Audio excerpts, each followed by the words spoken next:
Hello everyone, সবাই কেমন আছো? এটা ছিল 25 ডিসেম্বর। সেদিন আমরা চলে গেছিলাম হরি বাবার আশ্রমে। এটা হচ্ছে ব্যান্ডেল স্টেশনটা তোমাকে দেখাচ্ছি। ট্রেন থেকে নেমে একটু ছোট্ট ভিডিও করে নিয়েছিলাম। এই যে আমাদের এন্ট্রি হচ্ছে লাইলি বাবার আশ্রমে।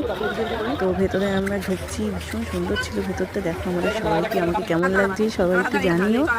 আর এখানে খুব সুন্দর সুন্দর দৃশ্য, মানে ফুল গাছ থেকে শুরু করে মানে প্রকৃতিটা, মানে চারদিকে মানে এনভায়রনমেন্টটা এতটা সুন্দর ছিল, ভীষণ ভালো লাগছিল।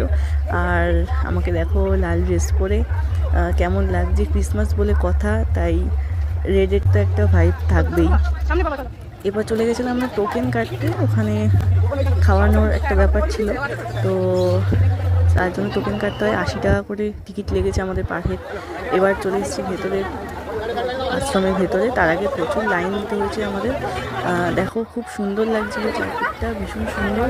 আর একটু পাঞ্জাবের স্বর্ণ মন্দিরের ফিলিংসটা পাচ্ছিলাম, কারণ ওখানে মাথায় কাপড় দিতে হয়। আমি জানতাম কিন্তু ভুলে গেছিলাম, লাস্টে আমার হাজবেন্ডের থেকে মাথায় মানে রুমালটা দিতে হয়েছিল।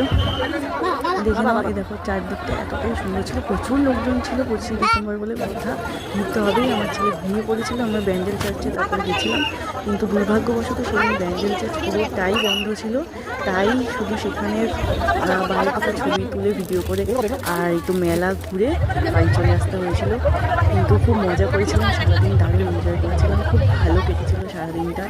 আর এবার ফেরার পালা, দেখতে পাচ্ছ সব মেলা ঘোরা কমপ্লিট। এরপর সন্ধ্যাবেলাটা দেখো চার্চটা কতটা দারুণ লাগছে দেখতে, বাইরেটা জাস্ট খুবই লাগছিল, মানে ভীষণ সুন্দর লাগছিল, দারুণ লাইটিংটা করেছিল। এবার বাড়ি ফেরার পালা, চলো টাটা বাই বাই। স্টেশনে ওয়েট করছি ট্রেনের জন্য, টাটা বাই।